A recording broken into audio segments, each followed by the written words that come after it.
ละ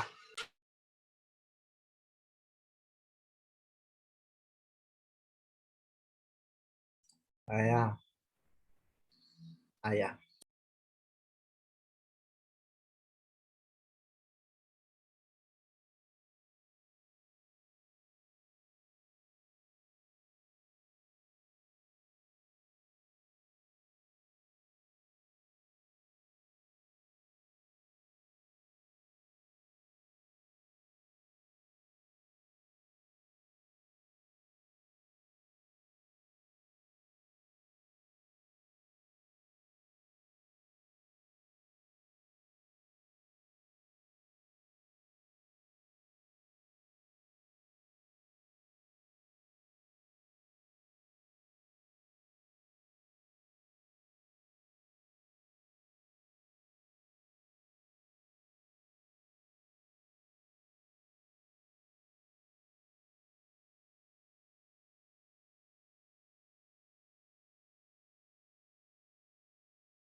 Hola chicos, ¿cómo están?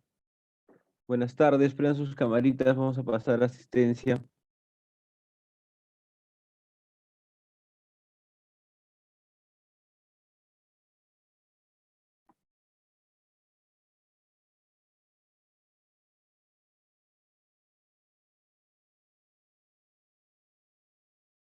A ver.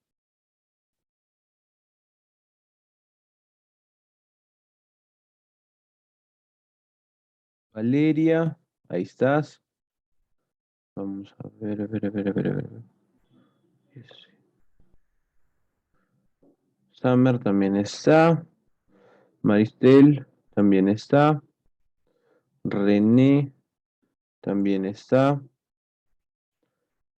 Jeff, ¿dónde estás, Jeff? Ahí está. Se conectó. Moisés, Presente, doctor.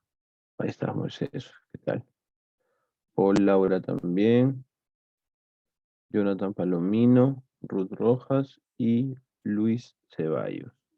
Listo, están todos. Entonces vamos a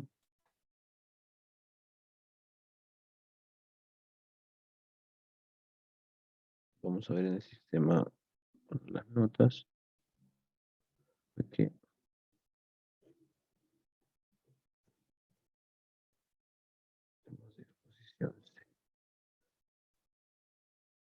Y bueno, hoy toca a Luis y a Jonathan. ¿Ya puedo presentar, profesor? Sí, claro que sí.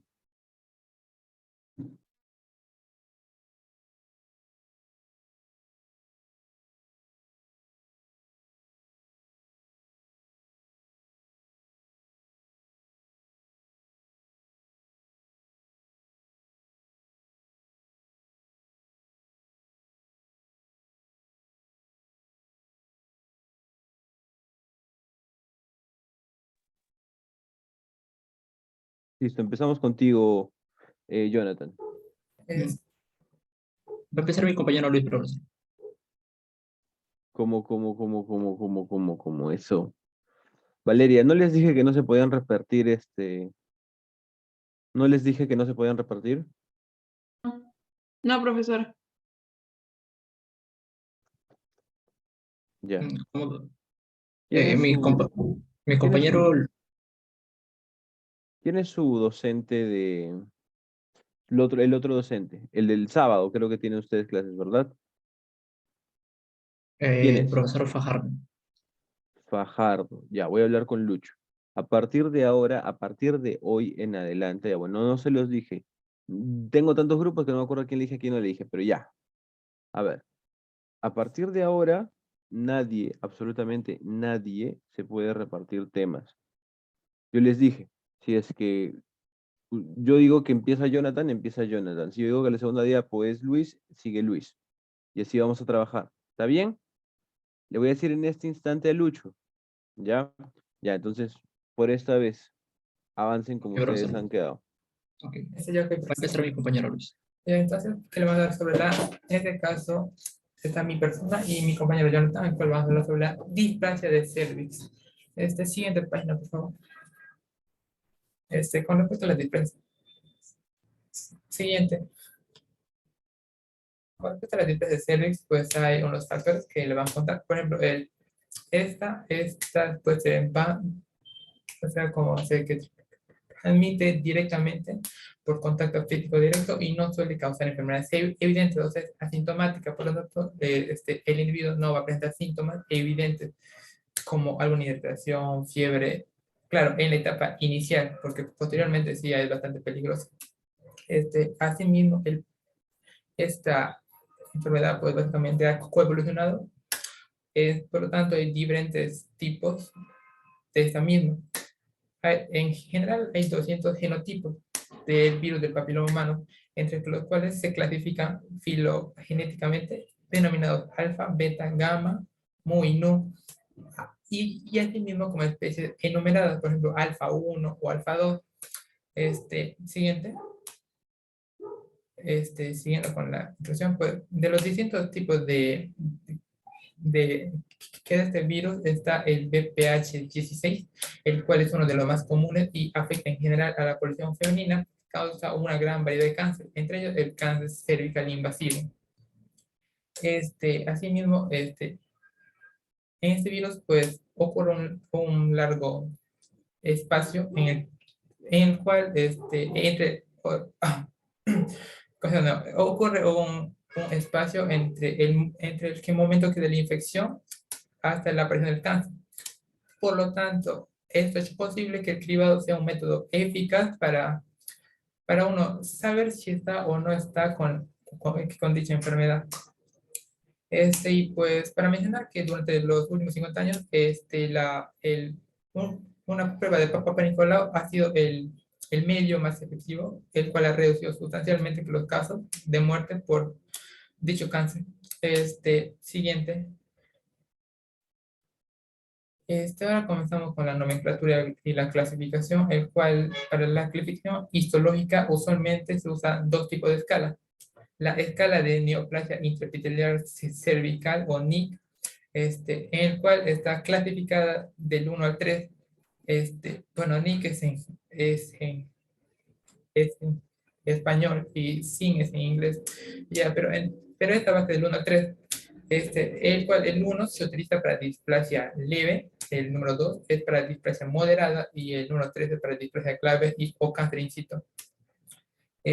Asimismo, dicha división tripartita no está respaldada no está respaldada por epidemiología o muestras moleculares, es solamente la histología básicamente. Luego está la terminología escamosa anogenital inferior, el cual pues agrupa las lesiones precursoras escamosas en dos tipos. La L-CIL, que es para lesiones intraepiteliales escamosas de bajo grado, y la HSIL, que es básicamente para lesiones intraepiteliales escamosas de alto grado, y finalmente el cáncer, básicamente. Siguiente. Luego tenemos para la clasificación citológica, en el cual, espera un momento. Ya, la clasificación citológica en el cual se usa el Papa Nicolau, que básicamente se divide del 1 al 5, el cual se basa en el grado de pérdida de maduración citoplasmática de las células cervicales. Y luego está el sistema Bethesda, el cual, este sistema pues da unas nuevas pautas, como por ejemplo el NIL, el cual incluye para lesiones intraepiteliales y malignas, pero anómalas, y el ASCUS, el cual es para lesiones escamosas atípicas de importancia indeterminada. Y luego ya está el LC y el HC y finalmente el cáncer, el cual ya mencionamos. Pues siguiente.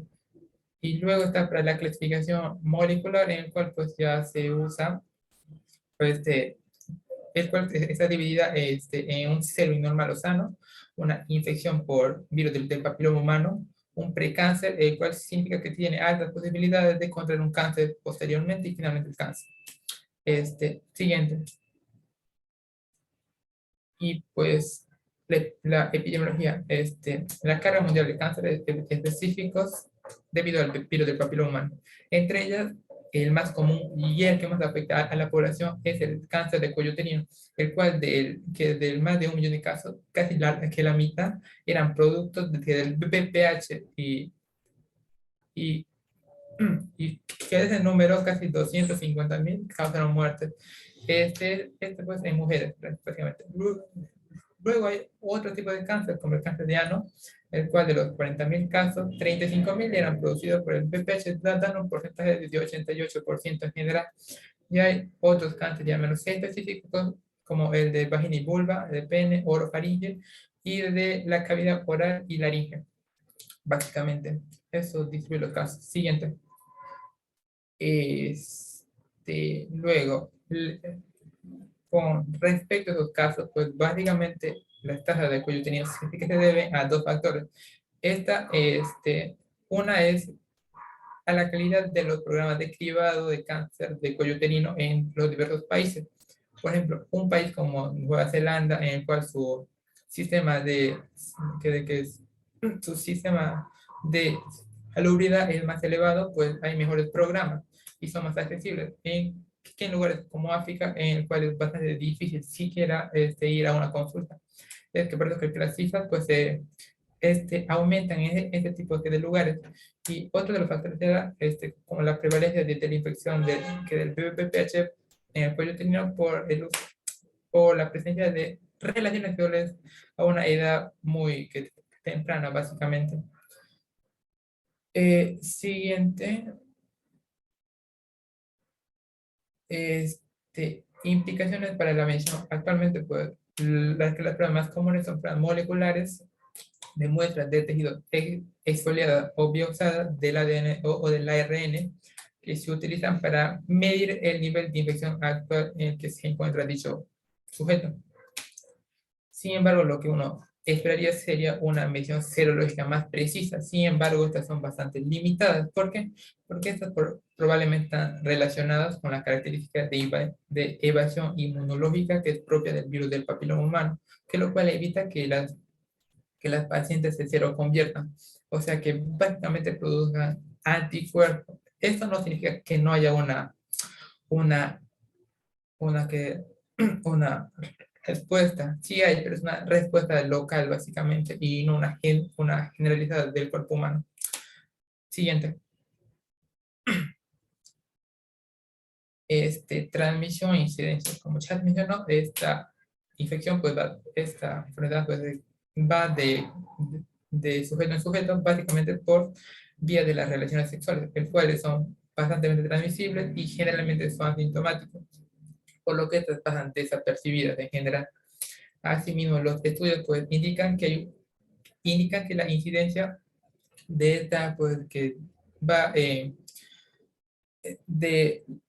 indican que la incidencia de BPH cervical disminuye prácticamente debido a el descenso desde el número de encuentros sexuales que una persona observa mediante esa envejece, o sea, básicamente a una edad mayor hay un menor número de encuentros sexuales, por lo tanto, eso da a una menor tasa de contagio en dichas personas. Siguiente.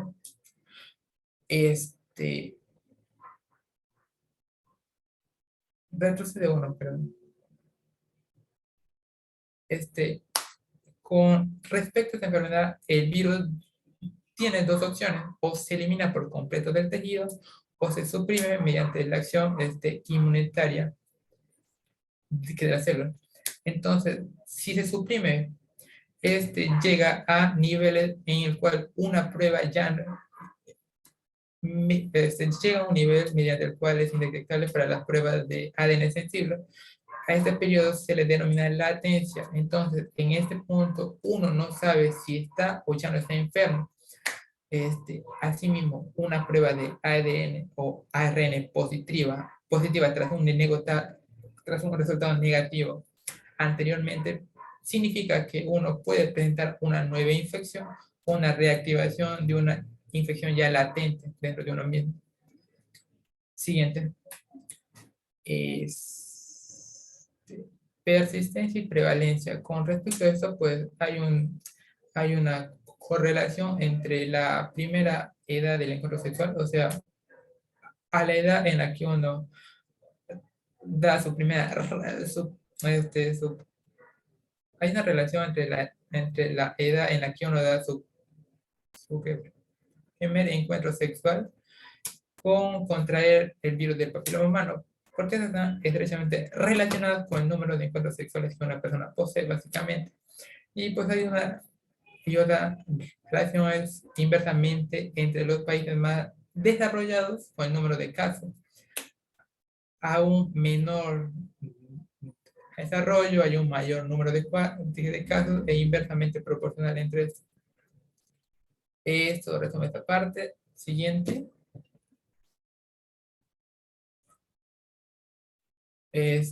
Cofactores para la persistencia y la progresión.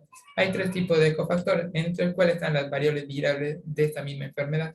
O sea que hay diferencias genéticas y epigenéticas del BPH, que el cual hace que un tipo sea más peligroso que el otro, pero son que la misma enfermedad, básicamente, como ya se mencionó, es la infección por el BPPH número 16, pues se asocia un riesgo de precáncer aún mayor que con otros tipos, como está el 51, el 56 y el 59. Este es un ejemplo. Siguiente. Asimismo, el huésped, otro factor importante. ¿Por qué? Porque, porque no es que lo mismo que un virus venga a un lugar sano que a un cuerpo enfermo, porque eso afecta a la progresión de la enfermedad en sí. Entonces, que por ejemplo, un individuo con una infección de VIH es un blanco más fácil que un individuo sano, que por así decirlo. Asimismo, el comportamiento es otro de los factores que influyen. Por ejemplo, actividades nocivas como fumar, tomar, beber, o la multiparidad y el uso prolongado de anticonceptivos hormonales, pues influyen en que una persona pueda desarrollar el virus del papiloma humano. Siguiente. Y finalmente el cáncer cervical. Que los datos pues registran que el cáncer a largo plazo ha estado disminuyendo en todas las ciudades, bueno, excepto en lugares como África, pues porque no hay mucho desarrollo en esos lugares y el acceso es más limitado, por decirlo así, que ese es otro punto. Pero en general, las cifras indican que están disminuyendo con el paso del tiempo. Los descensos sustanciales de los cofactores como la paridad pues pueden explicar muchas tendencias favorables en general. Asimismo que la búsqueda de pruebas adicionales que predigan con exactitud el riesgo de cáncer cervical invasivo es uno de los principales puntos de la medicina moderna y pues que se está investigando, mejor dicho, con respecto a eso actualmente. Eso sería todo con respecto a mi parte. Le doy paso a mi compañero. Gracias. Bien, ahora voy a tocar la fisiopatología del virus del papiloma humano.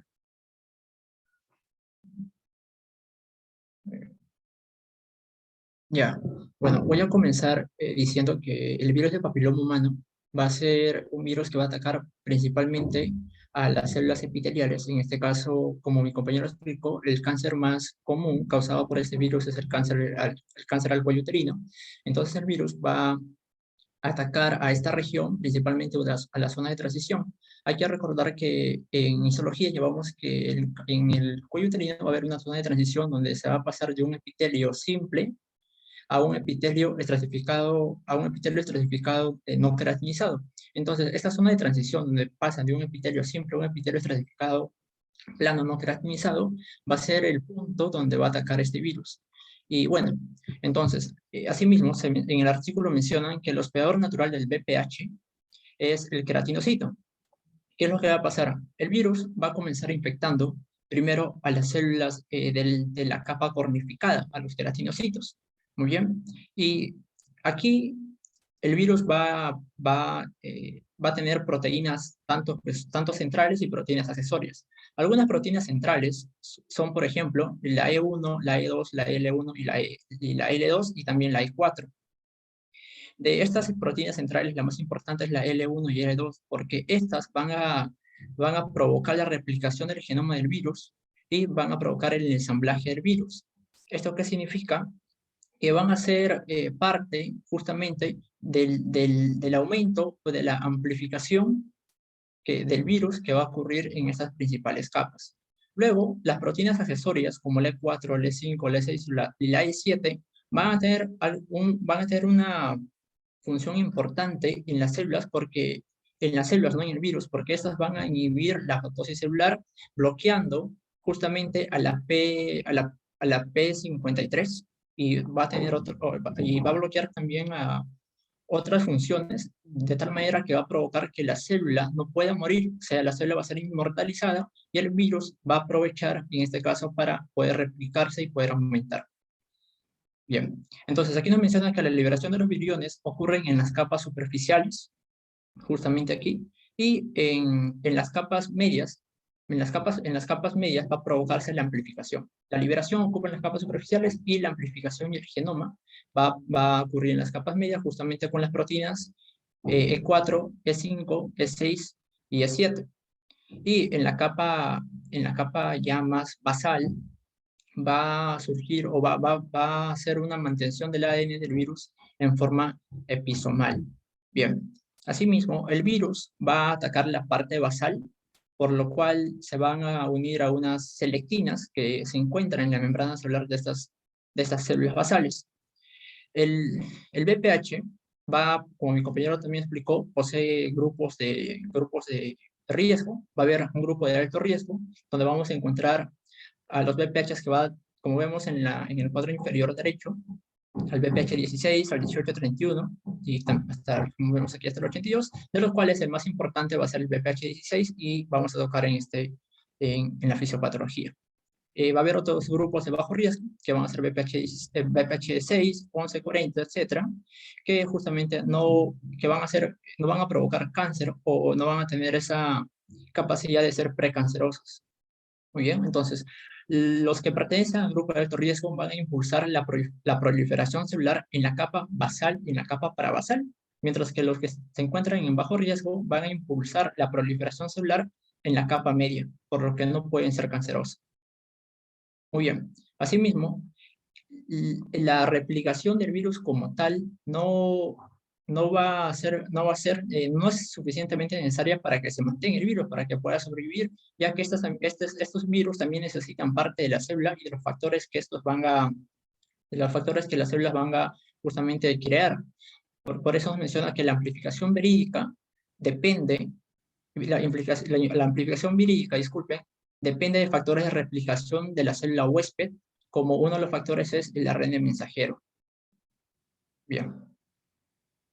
Ahora, con respecto a la proteína E6 y E7 que se encontraban, que eran parte de las proteínas accesorias, mencioné que estas van a inhibir la apoptosis, inhibiendo la función del P53. Asimismo, van a tener otras funciones como la inducción del ciclo de duplicación del centrosoma, la inhibición del ciclo de duplicación del centrosoma, ya que el centrosoma va a ser esencial para que se pueda hacer la mitosis, y entonces al inhibir no se va a poder justamente duplicar la célula, y la inhibición de la inestabilidad cromosómica.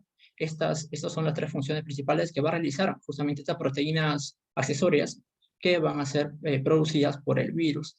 Aquí vemos como el E6 va a encargarse de elevación de la apoptosis, la activación de la telomerasa y la inestabilidad genómica, y vemos que la proteína accesoria E7 se va a unir al PRB y va a provocar, en este caso, una liberación de estos factores E2F que va a provocar una proliferación descontrolada y justamente el cambio de morfología de las células que se encuentran en la superficie.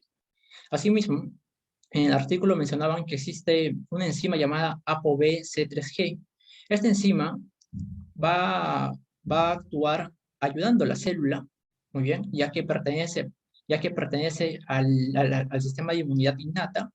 Sin embargo, también se ha descubierto que esta enzima puede mejorar la división del genoma viral. Bien, entonces aquí estamos viendo una célula no infectada. Vemos justamente cómo no se está inhibiendo este factor que es el PRB. El PRB y el P53 están encargados justamente de la división celular. Entonces, una célula no infectada no se inhibe, no se bloquea, pero una célula infectada, vemos que el E7 se encarga de bloquear el PRB y el E6 se encarga de bloquear a la P53. Muy bien.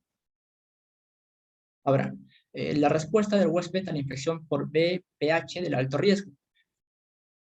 Como expliqué, cuando el virus del papiloma humano va a infectar a la capa epitelial, no va a haber, en este caso, una respuesta inmune, ya que estas van a pasar desapercibidas. Estas no con las proteínas accesorias y centrales, van a inhibir justamente parte de algunas citocinas que se pueden liberar para que se pueda generar algún proceso de transducción y puedan, en este caso, puedan generar señales proinflamatorias. Pero esto no se va a generar justamente por la capacidad que tiene este virus, pero puede haber una respuesta del huésped a la infección por VPH de alto riesgo.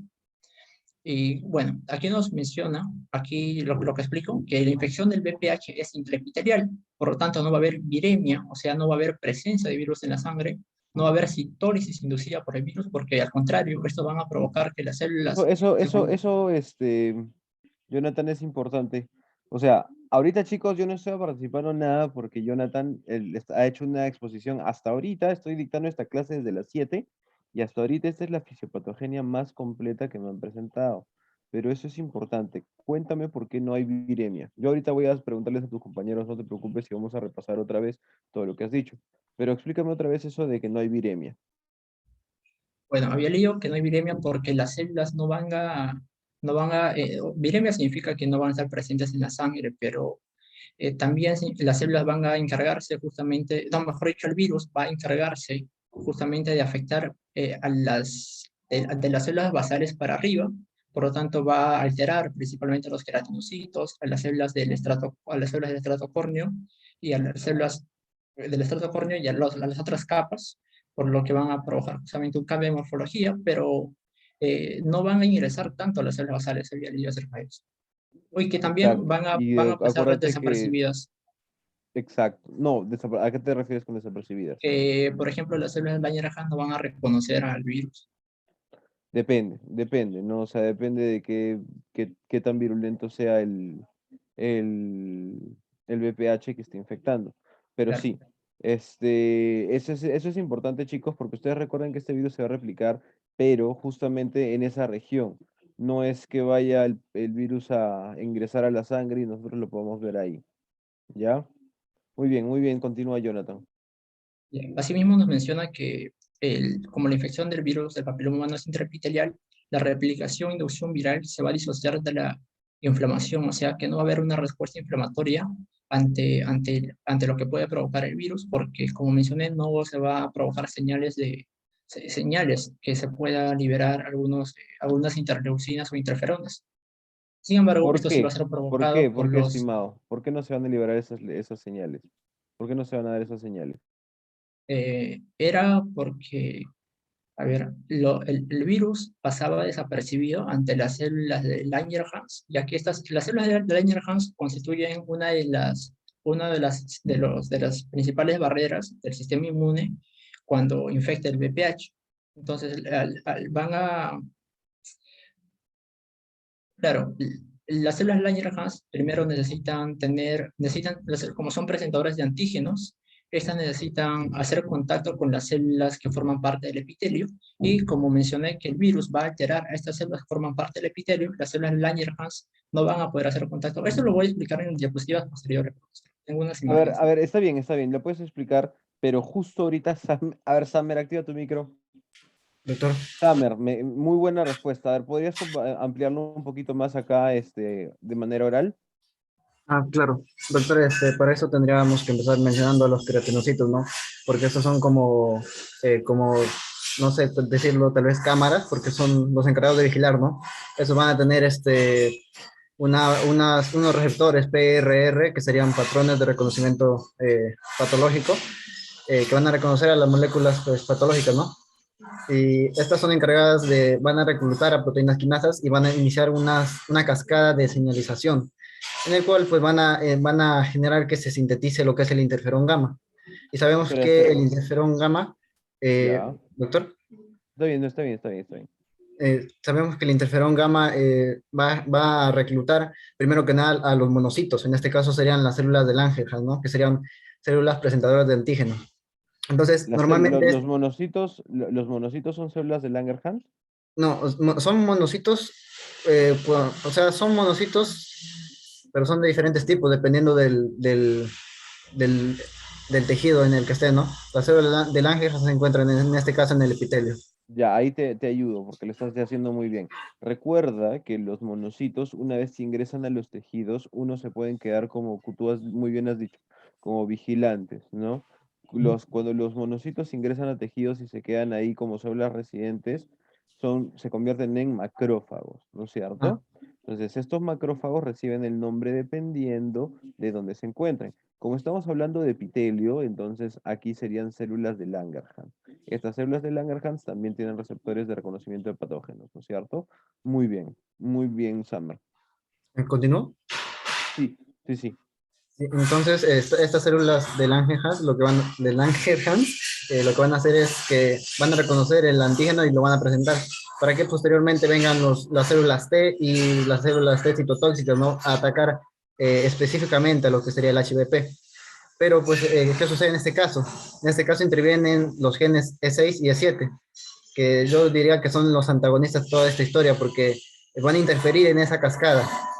¿De qué manera? Van a ir a la ligadura a la ligadura PRR de los queratinocitos y como que le van a apagar la luz, van a apagarle las cámaras, entonces ellos van a estar ahí de incógnito, ¿no? Van a pasar, van a entrar a las células y no los van a detectar. Es por eso que se va a inhibir la liberación de interferón gamma, se va a inhibir el reclutamiento de las células del Langerhans y todo ese proceso, ¿no?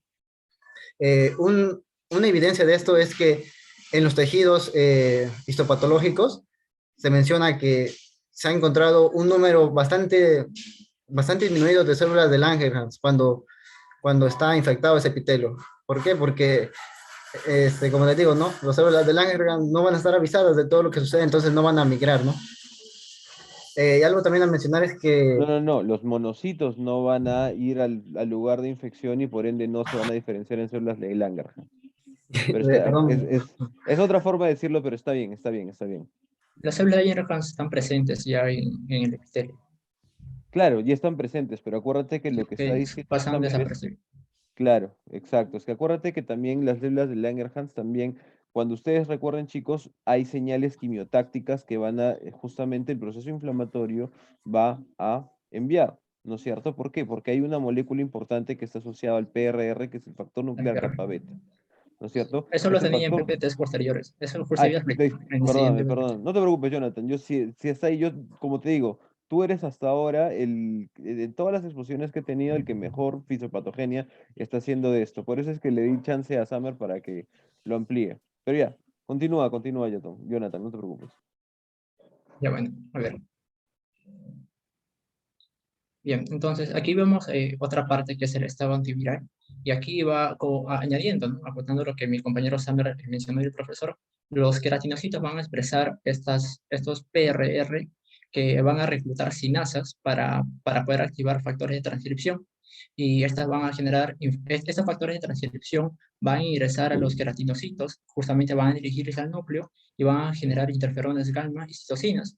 Uno de los interferones también importantes va a ser el interferón 1, que va a estimular la transcripción de genes antivirales. ¿Y cuál va a ser la función de estos genes antivirales? Que van a comunicar a las otras células para que también tengan las mismas señales de producción de interferones y citocinas. O sea, estos genes antivirales van a comunicar verticalmente a todas las células que se encuentran alrededor. Entonces vemos justamente aquí en la primera imagen que las células Langerhans ya están presentes justamente en parte de la epidermis, pero estas pasan desapercibidas porque se va a inhibir a los PRR. Aquí lo están expresando, pero las proteínas E6 y las proteínas E7 justamente del virus de papiloma tipo 16 que está presente en un grupo de alto riesgo, también del tipo 18 y del tipo 31, van a inhibir la señalización a través de la ligadura o cortando estas proteínas PRR.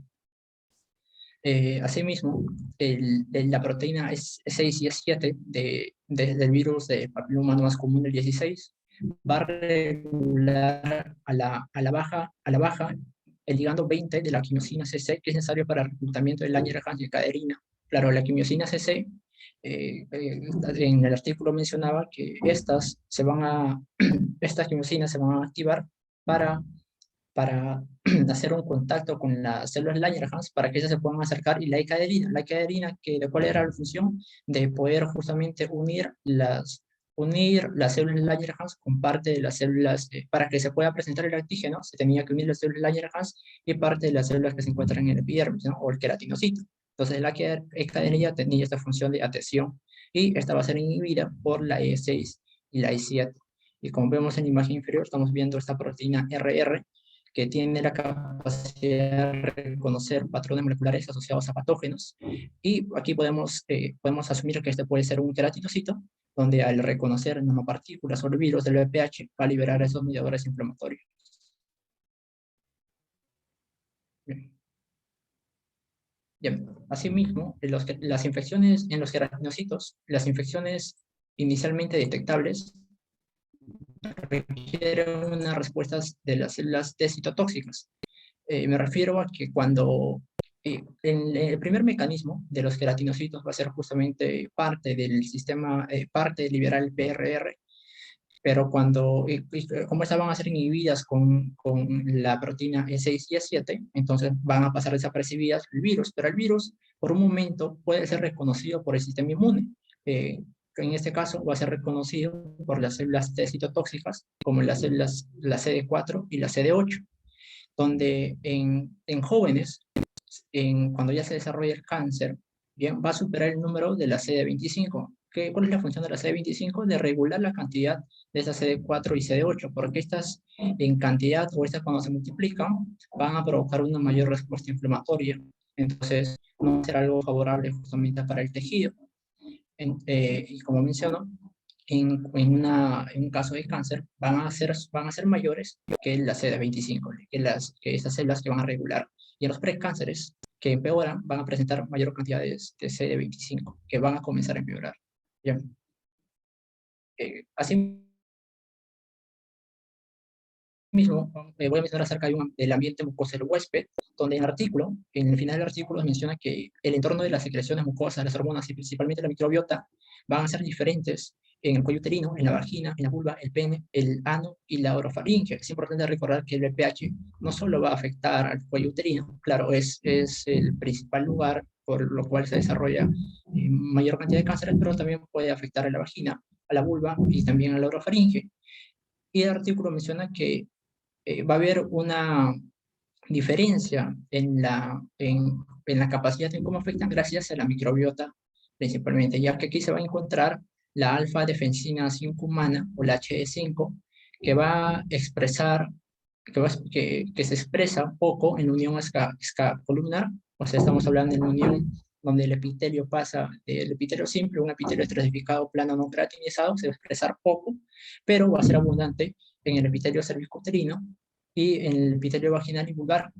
¿Y cuál es la función de esta alfa-defensina 5 humana? Que va a ser va a formar parte del reclutamiento de las células dendríticas que son parte del sistema inmune. Asimismo, se menciona que las hormonas van a influenciar, como dice aquí.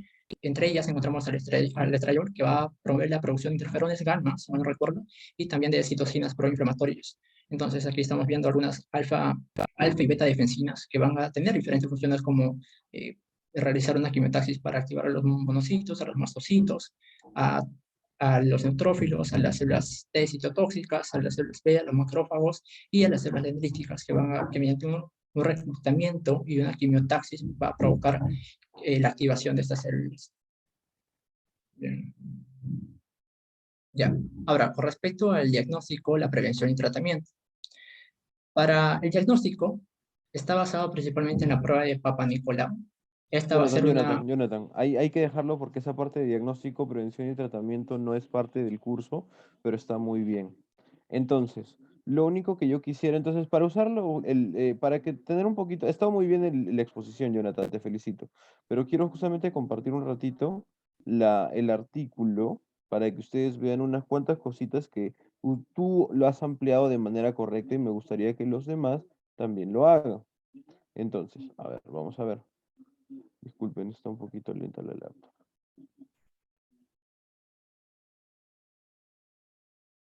Está cargando, creo. ¿Lo ven? ¿Ven mi pantalla? ¿Se ve mi pantalla? Sí, se ve, doctor. Ya, perfecto. Entonces, nosotros hemos visto que la displasia de cuello uterino es justamente una enfermedad la cual se caracteriza por una pérdida de la diferenciación de las células del cérvix, ¿verdad? Entonces, al haber esta pobre diferenciación, ¿qué quiere decir? Que las células infectadas comienzan a proliferar, pero de manera aberrante, con errores. Y esos errores se deben a diferentes proteínas que están presentes en el virus. Como muy bien habían comentado sus compañeros, ¿no es cierto? Tenemos diferentes virus del papiloma humano, ¿no es cierto? A ver, vamos a verlos. Acá lo tenemos en una tablita, si no me equivoco.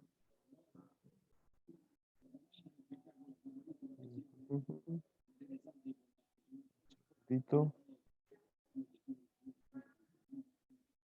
Aquí está. Nosotros tenemos los principales virus de papiloma humano carcinogénicos que a la cabeza, a ver, vamos a ver, vamos a ver, vamos a ver, vamos a ver. Moisés, activa tu micro. Sí, doctor.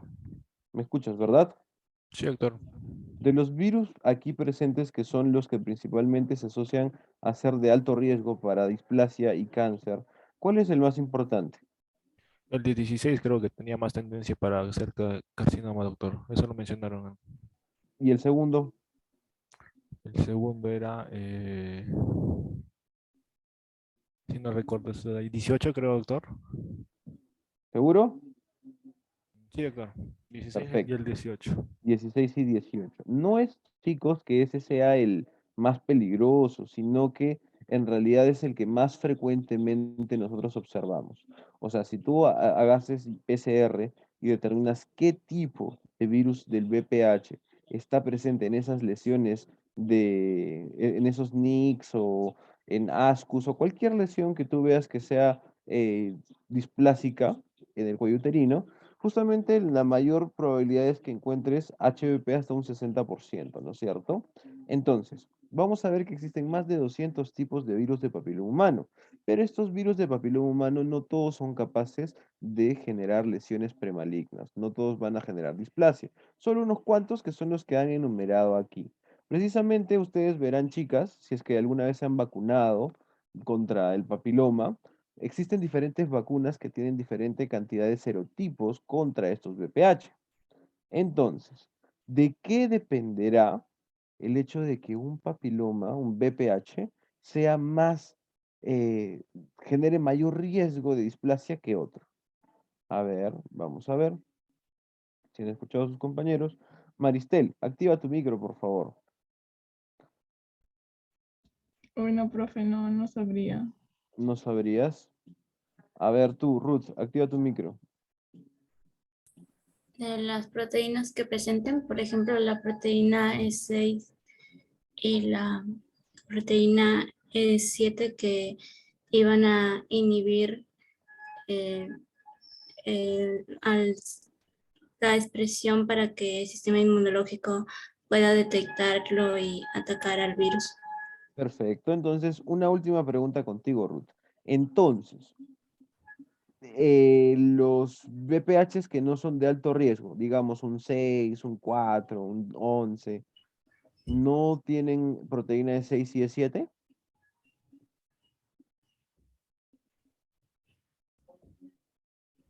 Podrían tenerlo, pero también se explicó de que los más leves actuaban en la capa media, en cambio los que eran de alto riesgo actúan en la capa más basal y prebasal. Ya, ya. Entonces, chicas, chicos, ustedes deben recordar esto. Nosotros vamos a ver muchas infecciones asociadas a VPH. Las que más nos importan por su impacto en la salud a futuro de nuestros pacientes es precisamente aquellas que pueden generar cáncer cervical. Entonces, nosotros debemos recordar lo siguiente. A ver, se lo muestro. Es como muy bien, como ha dicho Ruth, existen diferentes proteínas que expresan estos VPH, pero dependiendo del tipo de VPH del cual estemos hablando, serán más o menos agresivas porque su interacción con ciertas proteínas que regulan el ciclo celular será más estrecha, más fuerte y generar mayor impacto. Por ejemplo, dentro de la proteína E6, una de las cosas que hacen las proteínas E6 de los VPHs de alto riesgo son, por ejemplo, René, activa tu micro, por favor. Profesor, ¿A quién le toca exponer, disculpen, chicos, Sofía de Barret? a mí ya Maricel. A ti y a Maristel. Ah, ya. Bueno, Maristel. Entonces, por ahora te salvaste un poquito por lo de no saber, pero a la siguiente no me va a importar, porque tienen que estudiar todo, ¿ya? No creo en Sí, nadie. profesor.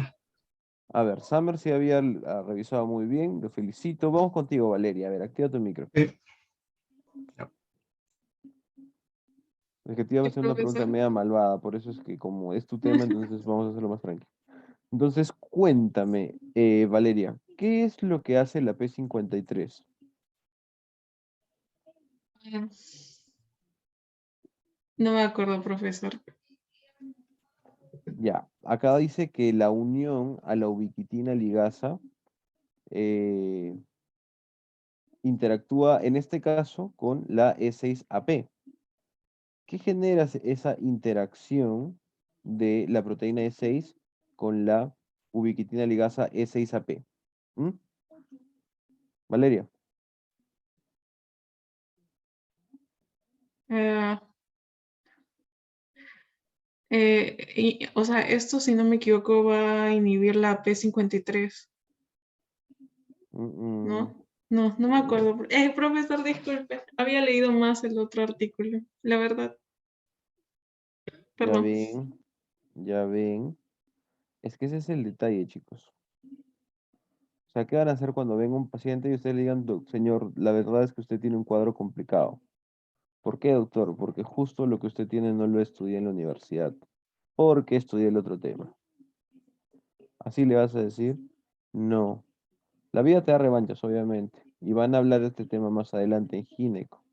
Pero es importante que ustedes lean los dos artículos. Porque, chicos, es máximo 10, 12 páginas por día. 6 páginas de un artículo, 6 páginas del otro y ya está. Entonces, todo esto lo tienen que conocer porque los conocimientos de fisiopato se repiten y se repiten y se repiten. Jonathan, ¿podrías comentarnos un poquito de qué es lo que hacía la P53? Lo presentaste en tu dibujo, perdón, en tus PPTs. En el artículo mencionaba que la P53 era la proteína de supresión de tumores que justamente se encargaba de generar una apoptosis en la célula cuando esta es invadida por un virus o por otro microorganismo que puede alterar su forma o pueda ser canceroso. Y por Ya, muy ello la bien. proteína E6 inhibía y generaba una inmortalidad, entre comillas, a la célula. Perfecto. Entonces, miren lo que en realidad la P53 es una proteína sumamente importante. Espérense, espérense, ¿dónde está? Oh, pucha. Ahí está. Miren, chicos, la P53 es una proteína tan importante y es por eso que los cánceres que presentan mutaciones en esta P53 presentan una progresión muy rápida. Es un marcador de muy mal pronóstico en los cánceres cuyo P53 se encuentra mutada. ¿Por qué? Porque en esta P53 interactúa con diferentes proteínas que actuarán en diferentes fases del ciclo celular. En la fase S, ¿qué haces? Replicas ADN. ¿Qué haces si el ADN se replica mal? Antes de botarlo, primero lo reparas, ¿no es cierto? Si no lo reparas, bueno, dices caballeros, entra en apoptosis. También existen moléculas que dependerán, por ejemplo, de las especies reactivas de oxígeno, proliferación, diferenciación celular, transcripción, ¿no? Entonces, es por eso que esta P53 es muy importante. Cuando tú presentas una infección por VPH de alto riesgo, las P53 se encontrarán mutadas. Y al encontrarse mutadas, con el paso del tiempo, tus células epiteliales, ya sea exocervix, endocervix, van a comenzar a proliferar, pero con un montón de reguladores alterados. Por eso es que vas a tener células aberrantes, atípicas, que con el paso de los años progresan a cáncer. Es por eso que tú tienes que tener muy claro qué hacen cada una de estas proteínas y de estas vías. ¿Ya, chicos? Entonces, mira, acá tenemos también growth arrest, o sea, cuando para el crecimiento.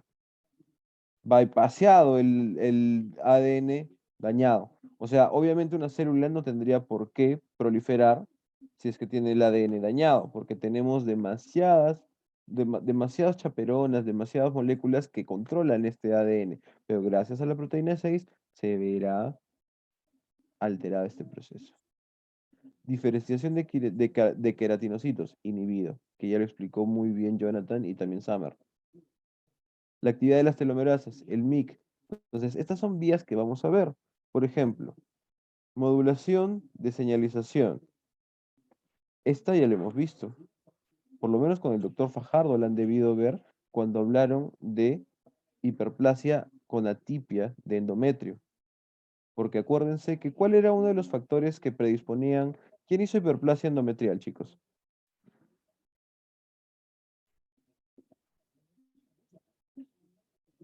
¿Quién hizo hiperplasia endometrial?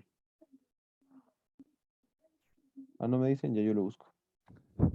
Mi grupo, doctor. ¿Quién es tu grupo? Hurtado y Espinosa Cuña, doctor. Perfecto. Jeff, activa tu micro. Para desarrollar hiperplasia endometrial tipo 2, esa que podía progresar a cáncer endometrio, ¿no es cierto? Esa que generaba hiperplasia endometrial con atipia, compleja. ¿Qué genes podían verse mutados? Había unos genes que codificaban lo que era para el P53, era el, no recuerdo bien, Entonces, pero no, ahí en el ¿cómo se artículo llamaba aquel mencionaba, inhibidor que inhibía la vía del PI3K? La vía del PI3K-AKT. ¿Cómo no recuerdo se llama ese inhibidor? Chicos, en general, ¿cómo se llama ese inhibidor de la PI3K-AKT?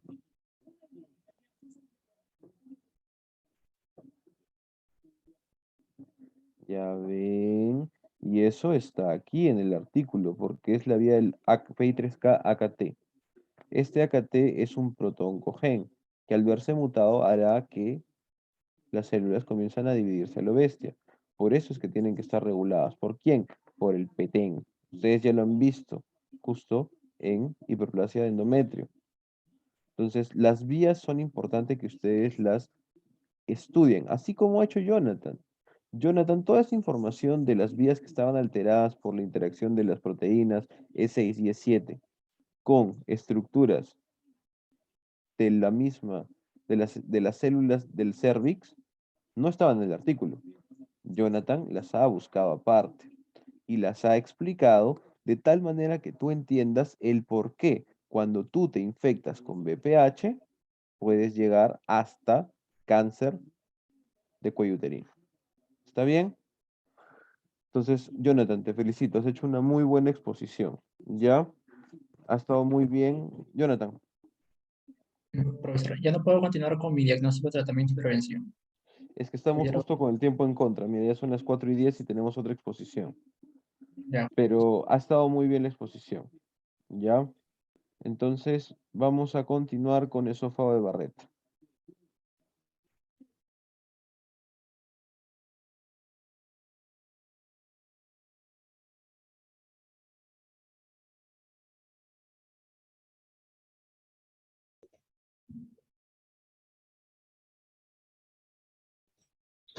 Bueno, continuando con lo que es el conversatorio, vamos a hablar sobre el esófago de red. Mis integrantes son mi compañera Maristel Díaz Loaiza y mi persona. Siguiente PPT, por favor. El índice que vamos a tocar son las definiciones claves, tema parte introductorio como conceptos, epidemiología, factores de riesgo, fisiopatología y diagnóstico y manejo. Siguiente PPT. Bueno, con definiciones claves hay que tocar temas puntuales. Cuando estamos hablando del esófago de Barrett, estamos hablando del tema del esófago, ¿no? Por lo tanto, estamos hablando parte de lo que vendría a ser del sistema digestivo, en este caso, como función principal, lo que viene a ser la deglución, ¿no? Por lo tanto, determinar que el esófago mide 25 centímetros y puntos anatómicos a tomar en cuenta es que al hablar del esófago de Barrett estamos hablando de la parte inferior, o sea, como está dividida entre regiones cervicales, cervical que está a nivel de la C7, la torácica que está en todo el C7 hasta lo que viene a ser hiato esofágico, su paso por el diafragma, y el abdominal, que es cuando ya el esófago está pasando al diafragma y ya se está uniendo con lo que viene a ser el estómago, ¿no? Por lo tanto, hay que también tomar en cuenta que este presenta dos esfínteres, el esfínter esofágico superior y el esfínter esofágico inferior. El inferior siendo importante también para temas puntuales posteriormente, y esta está irrigada principalmente por el nervio vago, y esta va a pasar a través del hiato esofágico junto con el esófago. Por lo tanto, también vamos a tomar puntos claves para esto en posteriores PPTs. Siguiente PPT, por favor. En el tema de la histología, vamos a ver que el esófago va a presentar 4 capas histológicas, principalmente la mucosa, que vamos a poder observar en la imagen, que va a rodear a la luz, que este va a estar incluida en epitelio poliestratificado plano no queratinizado, el cual también va a presentar posterior a esta lo que viene a ser su muscular de la mucosa, que es un músculo liso de manera longitudinal, ¿no? Luego va a tener lo que viene a ser su submucosa, que va a estar compuesta por tejido conjuntivo denso y regular, y esta va a presentar entre la submucosa y la muscular de la mucosa lo que viene a ser el plexo de Meissner. Este plexo va a ser importante porque este va a ser para servir lo que viene a ser inervar la muscular de la mucosa y también la segregación de moco. Y también es importante el tema de la contracción. Por otro lado, va a tener su capa muscular propia, donde va a presentar 2 tipos de musculares, ¿no? La muscular circular interna y la muscular longitudinal externa. Entre estos va a tener lo que viene a ser el plexo de Auerbach o el plexo mientérico, el cual posteriormente va a presentar lo que viene a ser la capa adventicia o la capa serosa. Esta ya se diferencia en base a dónde se encuentra el esófago, ¿no? Hablando de la parte inferior, en donde hablamos del esófago de Barrett, estamos presentando lo que viene a ser parte de la serosa, ¿no? Siguiente, Pepe. Otro punto también para tomar en cuenta en esta imagen es el tema de transición entre el estómago y el esófago, ¿no? Porque podemos observar cómo esto está cambiando, cambia de un epitelio poliestratificado plano no queratinizado a un epitelio cilíndrico simple, ¿no? Y esta va a presentar diversas glándulas fúndicas, en este tema parte del cardias, y también va a presentar la muscular externa, se va a continuar. Siguiente PPT. Bueno, hablando del esófago de Barrett y su característica primordial es que también se le denomina una metaplasia, debido a que es un reemplazo del epitelio escamoso o del epitelio plano poliestrificado no queratinizado a un tejido columnar, ¿no? Un tejido cilíndrico que mayormente vemos a lo largo del estómago y también del intestino. Por lo tanto, se le denomina metaplasia. Esta metaplasia es principalmente una respuesta a lo que viene a ser el flujo esofágico. Y como podemos observar en la imagen, vamos a ver cómo esta va cambiando hasta formarse lo que viene a ser un adenocarcinoma esofágico. Por lo tanto, estamos hablando que sí tiene relación con el cáncer. Por lo tanto, vemos en la imagen cómo esta está cambiando, ¿no? Forma una metaplasia primordialmente, como podemos observar en la imagen de la derecha, un epitelio escamoso presenta, lo cual va a presentar diversos cambios en el tema de su patología, que posteriormente lo va a hablar mi compañera, y esta va a formar lo que viene a ser un epitelio, una displasia, que es una alteración, una anormalidad en las células, ¿no? El cual va a pasar recién a un cáncer. Entonces estamos hablando de un adenocarcinoma, ¿no? Entonces acá en la imagen de la izquierda estamos viendo lo que vendría a ser una endoscopía, una de las técnicas que mayor se usa para determinar este esófago de Barrett, ¿no? Donde se está viendo un cambio tanto en las células que revisten la parte de este esófago en la parte inferior, ¿no? Siguiente PPT, por favor. Bueno, hablando de la epidemiología, en relación al esófago de Barrett y el adenocarcinoma esofágico, este presenta mayor relevancia en países orientales, pero también se habla que tiene alguna relación en países occidentales, que posteriormente lo vamos a ver, y este es considerado como un precursor directo, como ya lo dije anteriormente, teniendo una prevalencia del 46% en pacientes con adenocarcinoma esofágico, que también presentan el esófago de Barrett, ¿no? Acá teniendo relevancia en 3 artículos diferentes, uno de Estados Unidos, uno de México, uno de Venezuela y otro referente al artículo que revisamos del esófago de Barrett, donde tiene una prevalencia mundial del 1 al 2%, y cuando tiene relación con lo que viene a ser un reflujo gastroesofágico, presenta de este 1 o 2%, un 10%. En el tema del esófago de Barrett, con una revista de México, de la Universidad Autónoma de Nueva León, la prevalencia está en relación a 1.8% alrededor de todos los estudios que se han dado en los pacientes, y presenta una relación con el reflujo gastroesofágico en un 7.2%.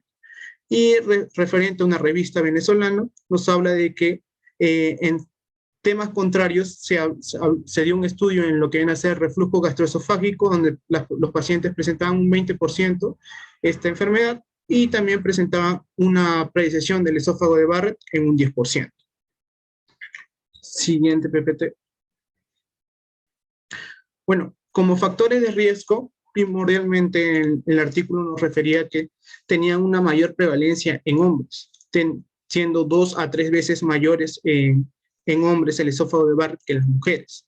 Y también en temas de las etnias, las personas que tenían una etnia blanca presentaban mayor riesgo que personas que tenían antecesores africanos. Por otro lado, también se dio a entender que las personas hispanas, habían estudios que reflejaban que estas también tenían una prevalencia casi igual a lo que vienen a ser las personas de etnia blanca, pero eso también estuvo con temas contradictorios con otros estudios.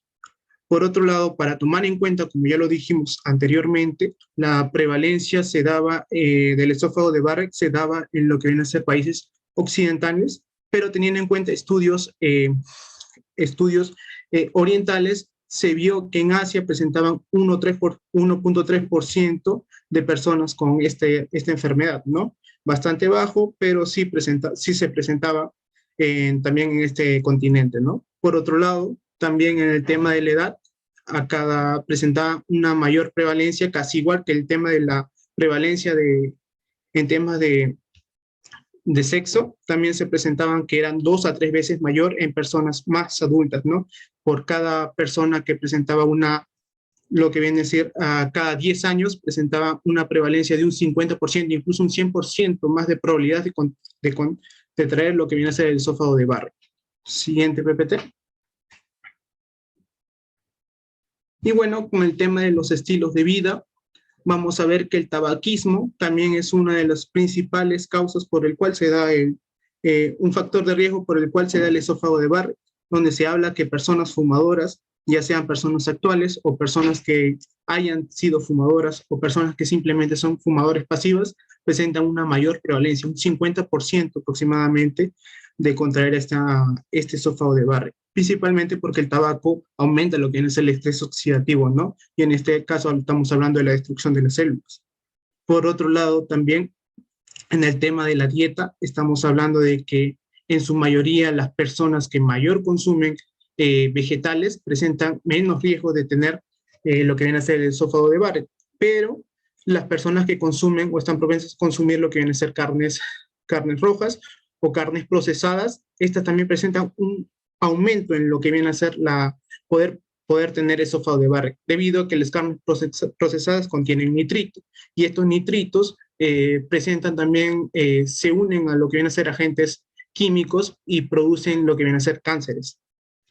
En el tema de la obesidad, se presenta una prevalencia en el tema de lo que viene a ser el índice de masa corporal, donde las personas con índice de masa corporal mayor de 30, estamos hablando de los obesos, presentan una mayor prevalencia que las personas de menor índice de masa corporal, ¿no? Sobrepeso o lo que viene a ser personas con el índice normal.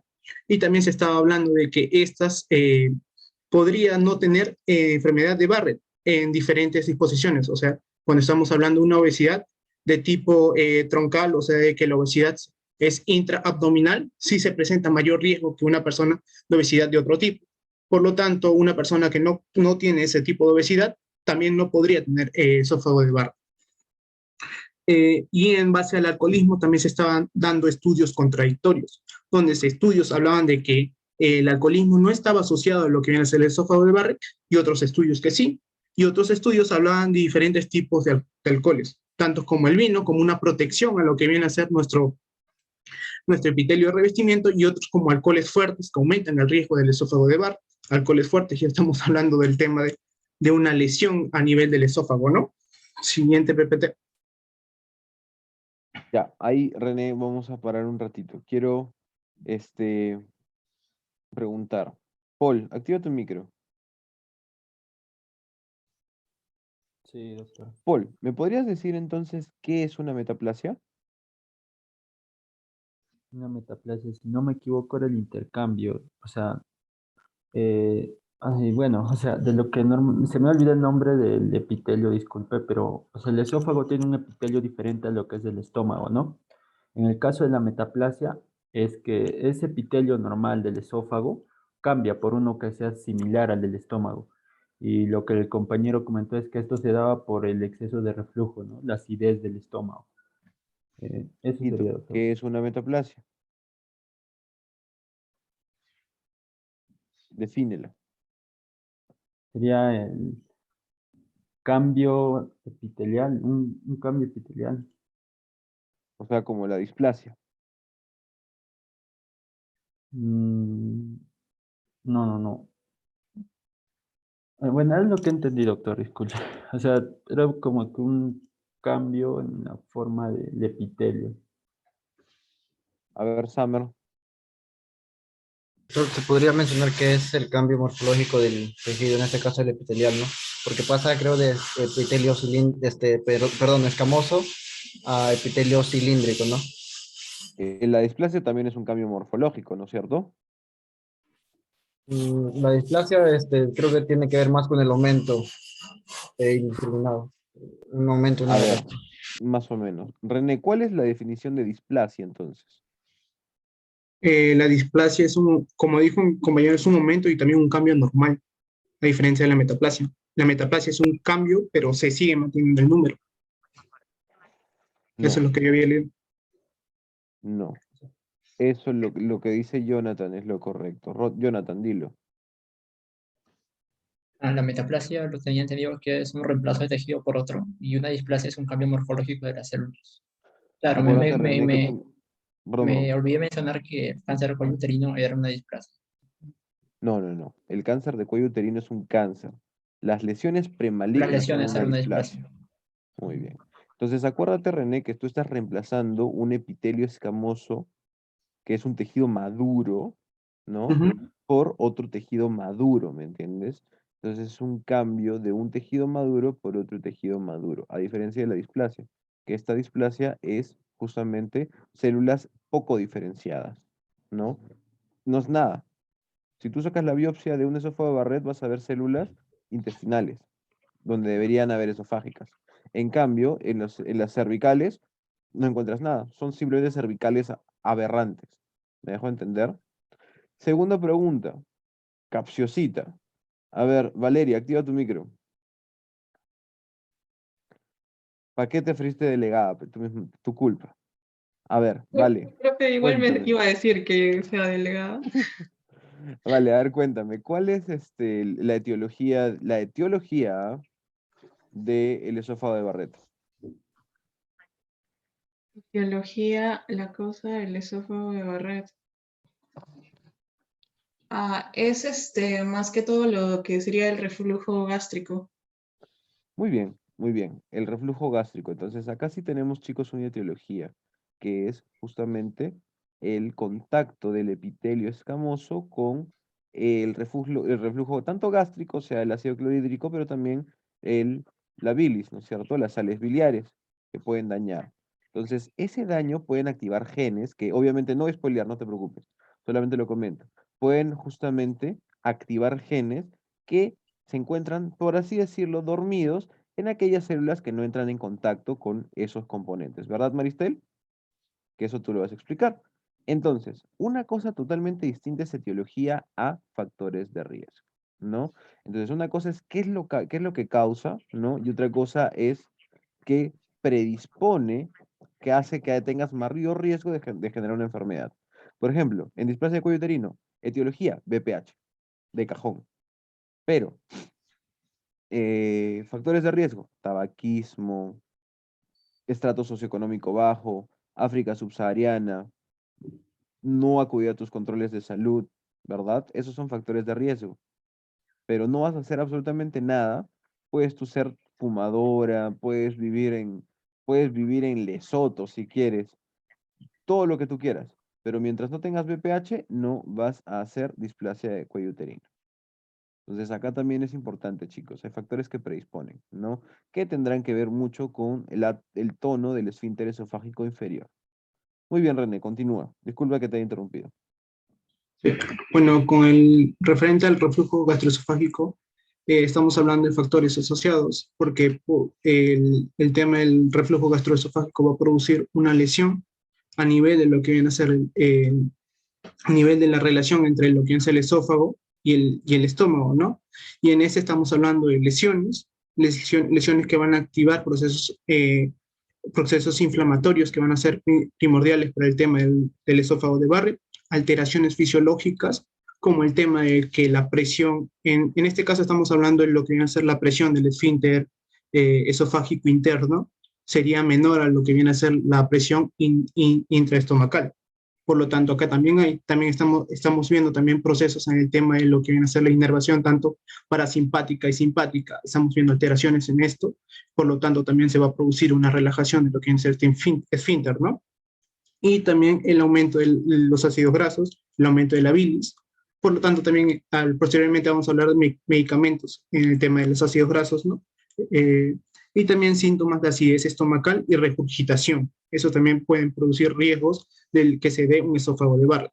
Por otro lado, también estamos hablando de una hernia hiatal, que también se da como una complicación de lo que viene a ser el reflujo gastroesofágico, por lo tanto también es una complicación en el tema del esófago de Barrett, y esto también posteriormente mi compañero lo va a explicar. Siguiente PPT. En la historia familiar estamos viendo que en el tema de los estudios familiares implican componentes genéticos de predisposición del esófago de Barrett. Tiene que ver mayor relevancia en lo que viene a ser el estilo de vida, la dieta, el tabaquismo. Por eso también se toma en cuenta mayormente en relación, y también es primordial los primeros factores de riesgo. Y en temas de medicamentos, primordialmente el artículo nos hablaba de medicamentos que podían hacer que el esófago de Barrett se reduzca. En este caso, tenían relación principalmente con su etiología, ¿no? Que el reflujo gastroesofágico, como estamos viendo, el inhibidor de bomba de protones, que va a reducir lo que viene a ser la formación de jugo gástrico, ¿no? Y por lo tanto va a haber menos riesgo de desarrollar lo que viene a ser el esófago de Barrett. Siguiente PPT. Y en este caso estamos hablando de la edad, un riesgo de displasia un 3.3% por año en referencia a la edad. Y también, como inicialmente estábamos hablando, el tema de cada 10 años una persona puede tener mayor prevalencia en el esófago de Barrett de un 50 a un 100%. Y entonces por eso estamos viendo en imagen el tema de la edad, y también estamos viendo que el tema del sexo, por lo tanto estamos viendo en esta línea de tiempo al hombre, ¿no? Y entre el tema de la etnia y el sexo, ya lo hemos hablado, el tema de la tez blanca presenta una mayor relevancia en lo que viene a ser el esófago de Barrett, y los hombres son los que mayor prevalencia de 2 a 3 tienen en relación a las mujeres, ¿no? Y eso sería todo por mi parte. Bien, ahora vamos a hablar un poco de la fisiopatología de esta enfermedad. Para poder explicar esto, tenemos que tener en cuenta lo que ya mencionó mi compañero, de que el esófago va a presentar un epitelio escamoso, y esto es lo que va a cambiar. Esta enfermedad se va a dar por alguna lesión en el epitelio distal del esófago, como ya mencioné, por un reflujo, por bilis, o por un líquido nocivo. Bien, lo que nosotros observamos en esta imagen básicamente son las dos hipótesis que hay de cómo es que se da este cambio de epitelio. Una es la transdiferenciación, que vamos a explicar justo con esta parte de la imagen, donde nos indica que hay una transdiferenciación directa e indirecta. La directa, que es la que observamos aquí, básicamente es que pasa directamente de un epitelio escamoso a un columnar. Sin embargo, también hay una indirecta, que es donde hay un epitelio escamoso, primero va a pasar por una célula de transición para posteriormente recién pasar al epitelio columnar. Sin embargo, en este cambio hay varias vías de señalización que más adelante le vamos a explicar.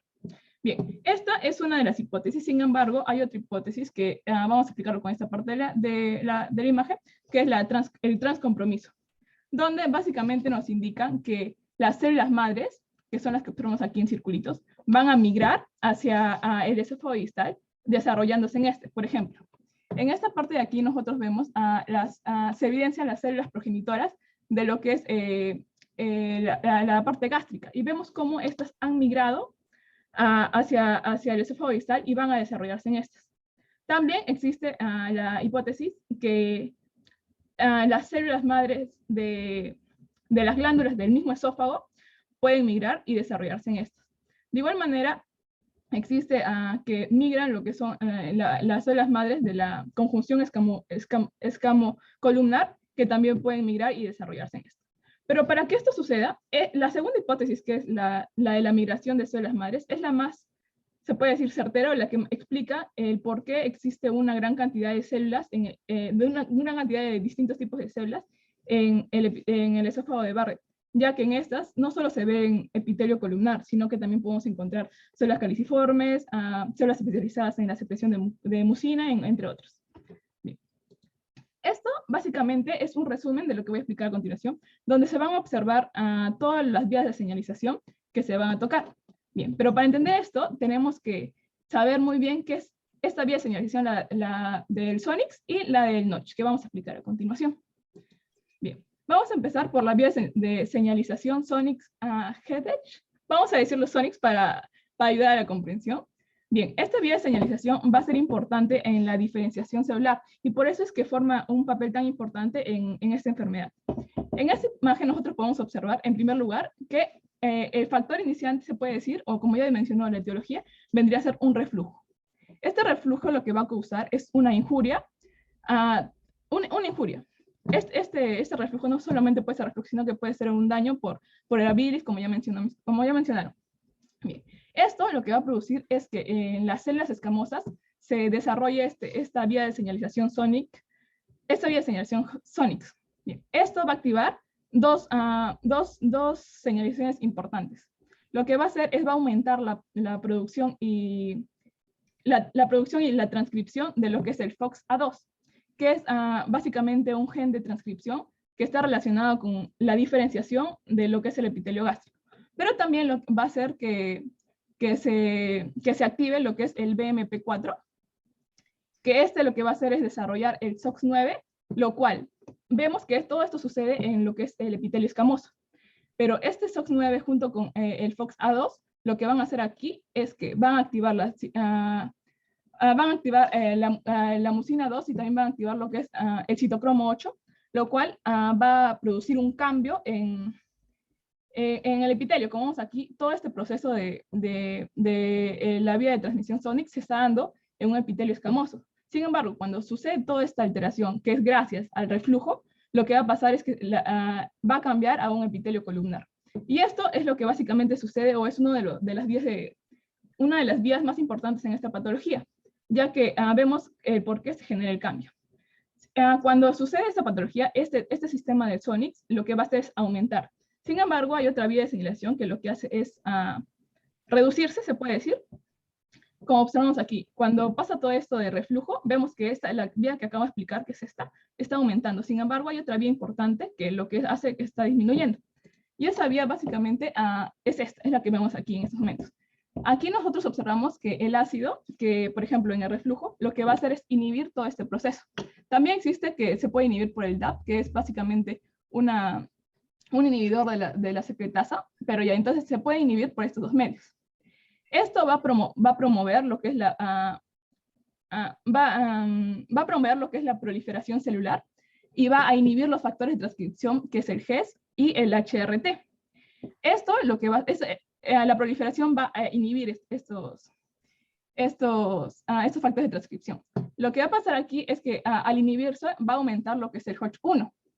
Este HOTCH1 que vemos aquí es importante ya que va a ayudar a lo que es el aumento de lo que es la mucina 2, que vemos que en esta enfermedad también se da, y también lo que va a aumentar es el CDX2, que esto básicamente lo podemos ya relacionar con el que está aquí. Bien, entonces esto más o menos es un resumen de todas las vías que hemos explicado. Empieza con un reflujo. Este reflujo lo que va a ocasionar es que se van a activar citoquinas de la inflamación, que es lo que vamos a ver. Y todo esto va a provocar que se activen las vías. La que ya mencioné, lo que es el SONIX, la vía del SONIX, va a provocar que se activen el SOX1 y el FOXA2. Esta es la que ya también expliqué, va con ayuda del KLF4, va a hacer que entre en contacto el CDKX2.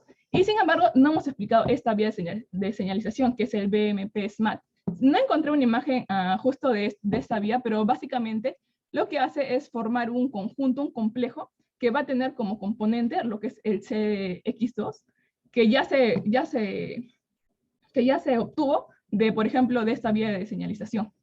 Esto va a entrar al núcleo, va a formar un complejo, y este también va a ayudar a lo que es la secreción o para la presencia de la mucina tipo 2. Bien, entonces, teniendo en cuenta todo esto, vamos a encontrar los cambios en el epitelio, tanto de que el epitelio escamoso va a reducirse, va a aumentar el epitelio columnar y también va a aumentar la mucina, teniendo como fin una metaplasia intestinal. O sea, eso vendría a ser toda la fisiopatología resumida, teniendo en cuenta de que la vía de señalización de SONIX es una de las más importantes, ya que cumple un papel muy importante en lo que es la diferenciación celular. Entonces, Maristel, está perfecto. En realidad te felicito. También los felicito, chicos. Están haciendo muy buenas patogenias para hacer la segunda clase. Entonces, finalmente, ¿cuál sería la molécula más importante en este proceso de metaplasia intestinal? La molécula, la molécula, podría decir que, bueno, no sé, al menos Esos días que me has explicado finalmente en cuál confluyen. Y básicamente yo digo que en el BMP-SMAD, porque en este es el que adquiere el Acuérdate que una CDH2. vez que se activa el BMP, que es la proteína morfogénica del hueso, y el SMAD, que son proteínas reguladoras, porque existen varias proteínas SMAD, ¿no? Al final terminan activando el CDX2, que justamente va a activar citoqueratinas para que esas células, ese epitelio mucoso comience a diferenciarse, ¿no es cierto? ¿Ya? ¿Procedo? Bueno, básicamente eso vendría a ser lo que es la fisiopatología, donde empieza con un reflujo y va a terminar con lo que es la metaplasia intestinal. Y bueno, ya esto vendría a ser los factores que expliqué. Y vamos a hablar un poco, no sé si continúo con el diagnóstico y manejo. Bueno, hablando rápidamente sobre el diagnóstico y manejo, vamos a decir de que para hacer un buen diagnóstico en esta enfermedad es necesario dos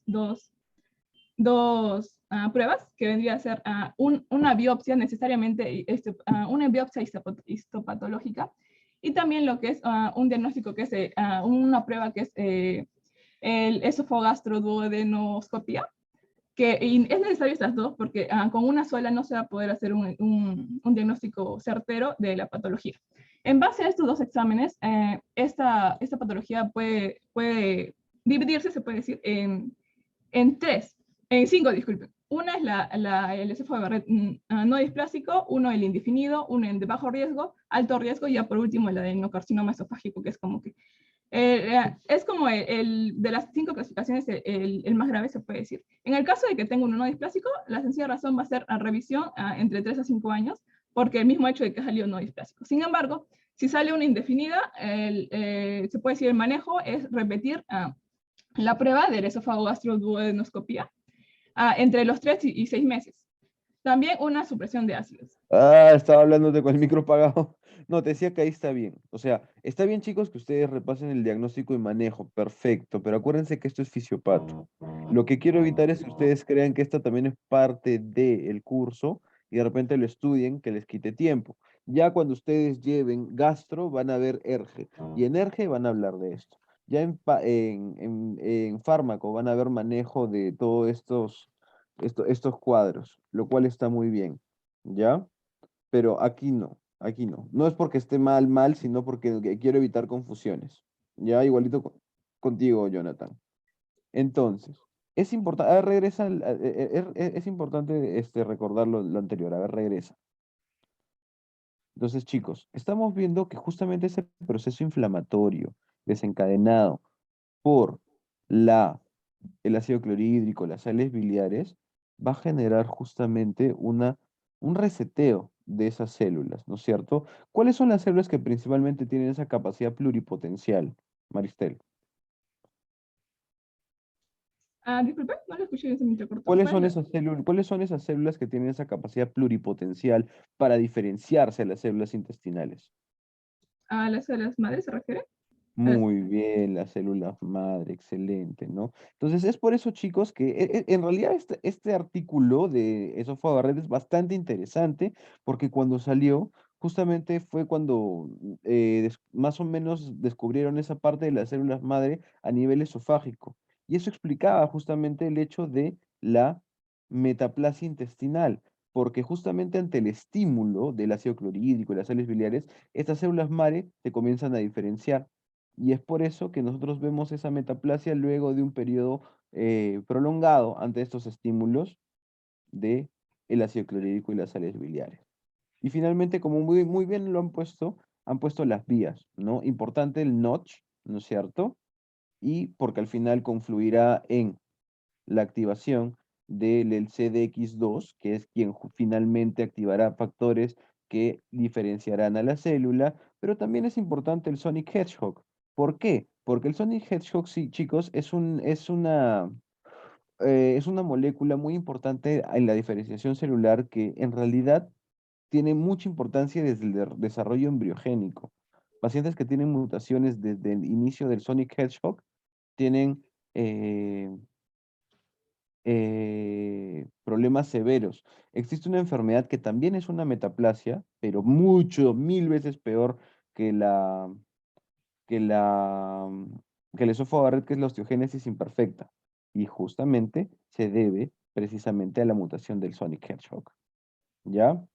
Entonces, ha estado muy bien Maristel, ha estado muy bien René, ha estado muy bien Jonathan y este, ay, Ceballos, me olvidé tu nombre, discúlpame.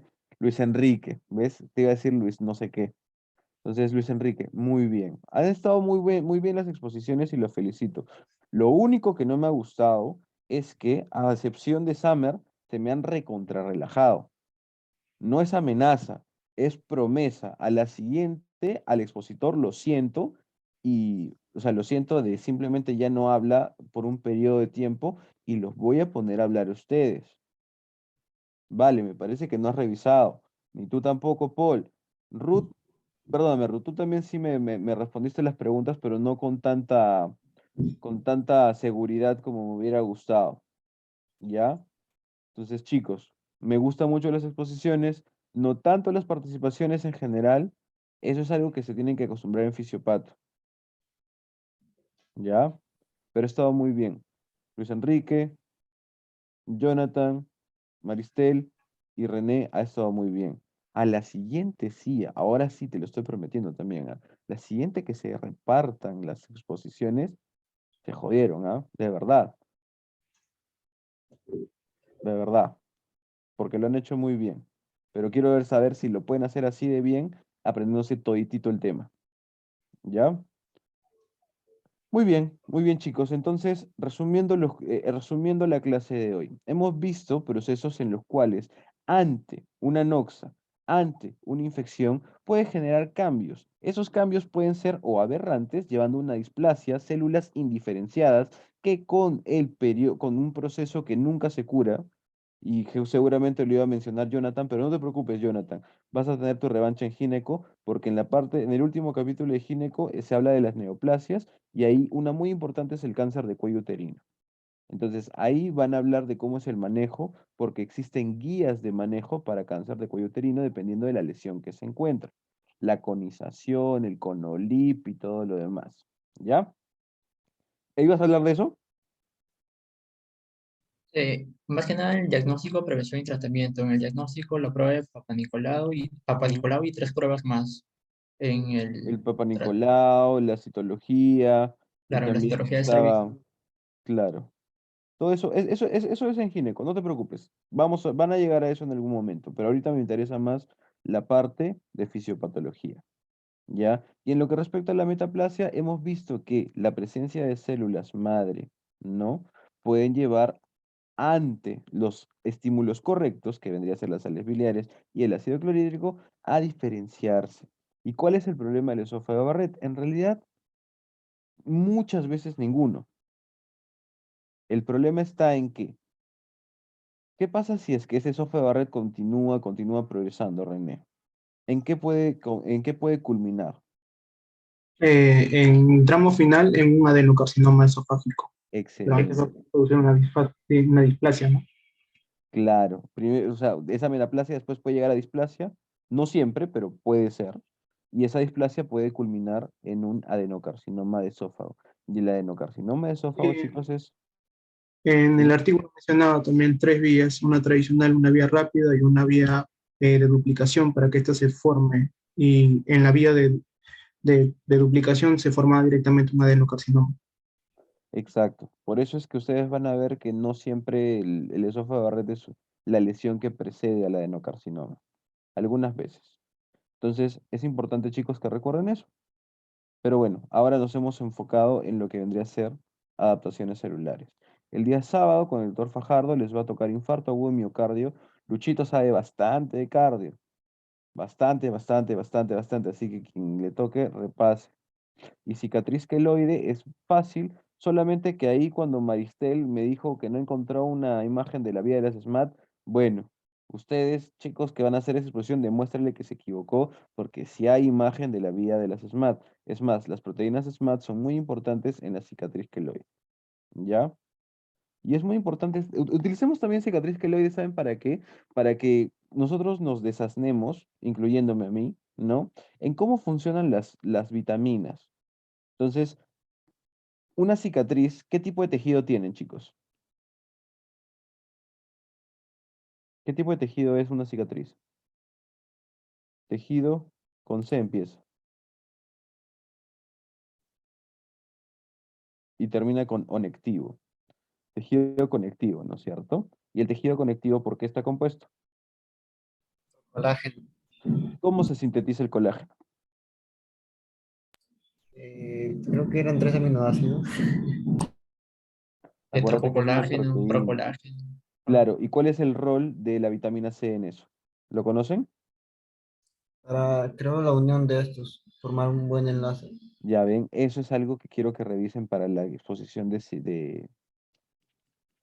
cicatriz queloide. Revísenlo bien. Van a ver que de esa manera vamos a entender que la vitamina C no aporta tanto, en realidad, en lo que dicen nuestras abuelitas, ¿no? Para que no te resfríes, para que no te coge el COVID. No, porque sabemos nosotros que más importante es en cuanto a la síntesis de tejido conectivo. ¿Ya? Muy bien, chicos. Entonces, con eso creo que ya culminamos el día de hoy. Dime, Jonathan. Profesor, entonces la exposición va a ser, o sea, el profesor va a elegir quién expone, tanto en la exposición en su clase y el profesor Luis Fajardo. Claro, claro. O sea, por ejemplo, tú cuando vayas a exponer otra vez con Luis Enrique, yo le puedo decir a Jonathan, Jonathan, expon. Comienza tú. Buenas tardes, doctor. Mi nombre es Jonathan Palomino y este es mi compañero Luis Ceballos y hoy día vamos a exponer cáncer de pulmón. Perfecto. Ahora pasamos contigo, Luis Enrique. O sea, puede que solamente por molestar te hagas poner solamente el título y de ahí pasamos con Luis Enrique. Y de ahí volvemos Profesor, contigo. y también o sea, vamos a poner el diagnóstico prevención o eso ya lo dejamos y más que nada nos basamos en la fisiopatía. No, lo dejamos. O sea, lo podemos conversar si tú quieres, ¿no? O sea, más o menos para que vayamos haciéndonos una idea, ¿no? Pero más que nada nos centramos en la fisiopatogenia, como lo has hecho tú, ¿ya? Porque acuérdense que existe una guía de cómo tienen que desarrollar las imágenes y todo, que lo han seguido muy bien, ¿ya? Y ahí no está diagnóstico o tratamiento. Entonces, recuerden, chicos, a partir de ahora va a ser así. Mira, voy a dictar lo que, a ver, ¿dónde está? Fajardo.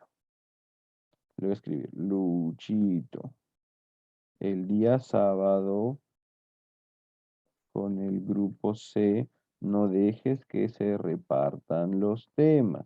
Todos deben saber todo. Ahí está, avisado. Ya, chicos, entonces ya saben cómo vamos a trabajar a partir de ahora. ¿Sí? Listo. Igual han trabajado bien, pero por favor revisen todos todo. ¿Ya? Bueno, ya nos estamos viendo entonces, chicos. Cuídense mucho. Chao, chao. Profesor, Dime, René. Ah, discúlpame, tienes razón, las notas. Casi nos vamos sin lo más importante. A ver, a ver, a ver, a ver, a ver, a ver. Para Profesor, ¿no los le dos. enviamos la PPT? No, no, no, en realidad todo, como todo queda grabado acá, no hay ningún problema. Esta es tu nota, la nota de los dos, Maristel, ¿ya? Y para ti, Jonathan, esta es tu nota. Y de Luis, Jonathan y Luis. Ahí está. Eso también es importante, chicos, en la nota, porque acuérdense que el fisiopato vale más que lo otro. Entonces, si ustedes se repartieron y uno expuso fisiopato y el otro no, y lo hizo bien y no, obviamente habría una diferencia de notas por la diferencia de dificultad. Entonces, si es que ustedes todos saben todo y todos exponen todo, entonces ya las notas suelen ser más uniformes. Valeria, Acerca de los que pusimos la clase pasada, le pedimos la nota al profesor, ¿verdad? claro, que Luchito les dé la nota. Gracias. Ya, no te preocupes. Y dime, Jonathan. Sí, profesor, lo que pasa es que justamente lo hemos repartido porque eso es lo que teníamos entendido. Yo con mi compañero Luis No, no te hemos hecho preocupes, no te prácticamente un preocupes. Está sorteo. bien. Sí, yo sé, pero no te preocupes. Porque él Ahora vamos también a lo hubiese trabajar de una tocado parte peor. fisiopato. Yo sé, no te preocupes. Yo sé que Luis Enrique también me entiende. ¿Ya? Luisito, entonces tú ya sabes, para la siguiente te preparas bien y si quieres ya le cambiamos de nota con Jonathan. Ya, pero así vamos a estar trabajando. Listo, chicos, entonces, a ver, denme un segundito. Ustedes son C1, entonces,